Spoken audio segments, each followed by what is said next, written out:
Magandang araw mga SSS pensioners. Attention po sa inyo. Sa araw po nito ay pag-usapan natin ang SSS pension release sa buwan po ng July 2026. Mga mahalagang anunsyo, mga impormasyon ay dapat nyo pong malaman sa video kong ito. Ano ba ang basihan sa pag-credit ng inyo pong pensyon? Saan ito makita? Akin pong i-explain. Makikita po ito sa article SSS Circular number 2020-024. Ito po ay para sa mga SSS retirement, partial disability, total disability, and death and survivor pensioners. Ang subject po nito ay revised schedule sa monthly pension kung kailan po ma-release through Philippine Electronic Fund Transfer System in Operation Network or PISONet and other checkless disbursement channel. So, ito pa ay para sa ating mga minamahal na mga SSS pensioners. Alam kong marami na nakakaalam dito pero maraming mga bagong nagtatanong and I want to clear this to them. May dalawa po tayong basihan dito. Ang tawag dito ay date of contingency. Hinahati po ito sa dalawa, batch 1 at saka batch 2. Kung ikaw ay may date of contingency na 1st to 15th day of the month, ang inyo pong pensyon ay makukuha sa unang araw ng buwan. Kapag ikaw naman ay may date of contingency na 16 to 31st of the month, ang inyo pong pensyon ay makukuha sa ika-16 ng araw ng buwan dahil kayo po ay belong sa second batch. But, meron po itong consideration or dapat nating alamin. Dahil kapag ang ating crediting schedule or crediting day ay napunta siya sa Saturday, Sunday or holiday, maa-advance po na maibigay ang inyo pong pensyon sa huling araw kung saan meron pong trabaho or working days. Hindi po siya holiday, Saturday o Sunday. Ngayon naman po sa araw na ito ay tingnan natin ang kalendaryo ng July 2026 dahil malapit na po ang July at ito po ang ating pag-usapan, ang pension crediting po. Ito po ang kalendaryo ng Hulyo or July 2026. Sa July 1, hindi po siya holiday, hindi po siya Saturday at hindi po siya Sunday. Sa araw po na ito ay matatanggap po ng ating mga minamahal na SSS pensioners sa may date of contingency na 1st to 15th day of the month. At sa naman, sa batch 2, sa mga may date of contingency na 16 to 31st of the month, ang inyo pong pension ay makukuha po sa July 16. Hindi po ito holiday, kung saan regular po lahat ng mga pension crediting, kaya na po wala tayong i-expect na ma-advance po ang pagbibigay nito. May dapat gawin ang pensioners sa end of the month para po mapatuloy po ang inyo pong pensyon na hindi po siya maaputol o matanggal po sa inyo. Heto po ang dapat nyo gawin, pakinggan. ACOP or the Annual Confirmation of Pensioners Program. So ano ba itong ACOP?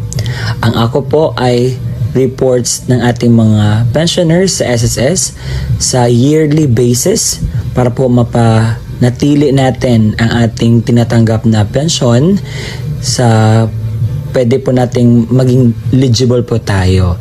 So ito po ay according sa Republic Act number 11199 or the Social Security Act of 2018. So, ang mga taong ito ang dapat pong magpahakop. A. Mga retirement pensioners residing in the Philippines na may edad 8 years old and above. So, nagsisimula po ito noong March 2024. Pangalawa, yung mga retirement pensioners na nag-reside na sa abroad. Pangatlo, total disability pensioners. Pang-apat, death or survivor pensioners. And panghuli, dependent children under guardianship. Take note, ang retirement pensioners na residing in the Philippines na 8 years old and above may required the ACO program under the certain circumstances na determined upon the notification of SSS. Kahit hindi ka 8 years old and above, as long as may notification si SSS sa'yo na kinakailangan mong magpa-ACOP, is kinakailangan po natin niyang gagawin. Paano po ba ang pensyonado sa SSS mag-comply sa AKOP.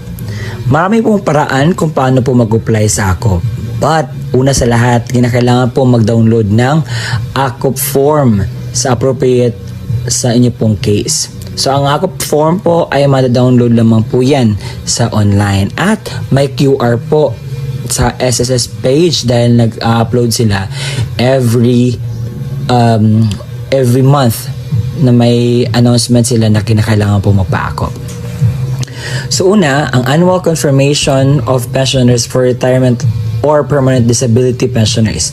Annual confirmation of pensioners for surviving legal spouse pensioner. Annual confirmation of pensioners for representative payee of dependent minor incapacitated child. Please take note na mag-refer po tayo sa Circular 2023-013 dated 21 December 2023 for the revised guidelines on the AKOP program. So ang tanong, ano po ba ang mangyayari kung hindi nyo ito nagawa?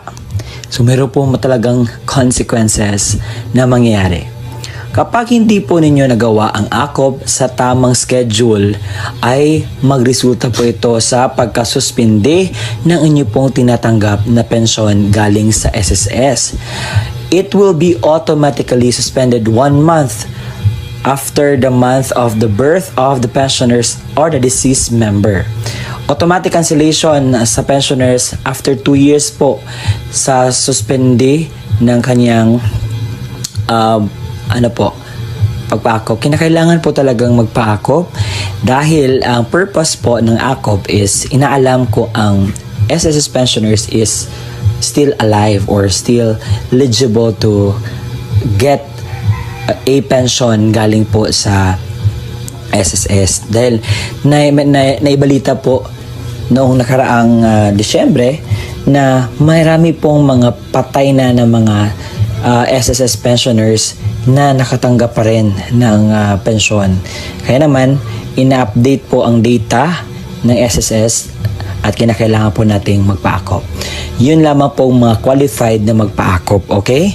Yung mga ninonotify ni SSS at yung mga 8 years old and above. Kung ang pensioner ay nasuspindi na ang kanyang pensyon, paano nga ba po ba dapat gawin para po maibalik ang kanyang pensyon? So, ang dapat pong gawin para maibalik po ang pensyon is kinakailangan pong mag-comply.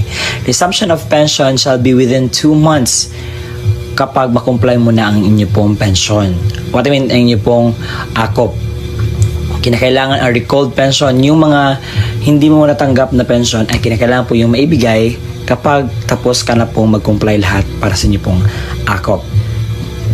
If any and all accrued pension shall be credited to the pensioner's account. Ibibigay naman po yun dahil ang pension na iyon ay hindi sa SSS, kung hindi sa inyo po iyon mga minamahal kong SSS pension.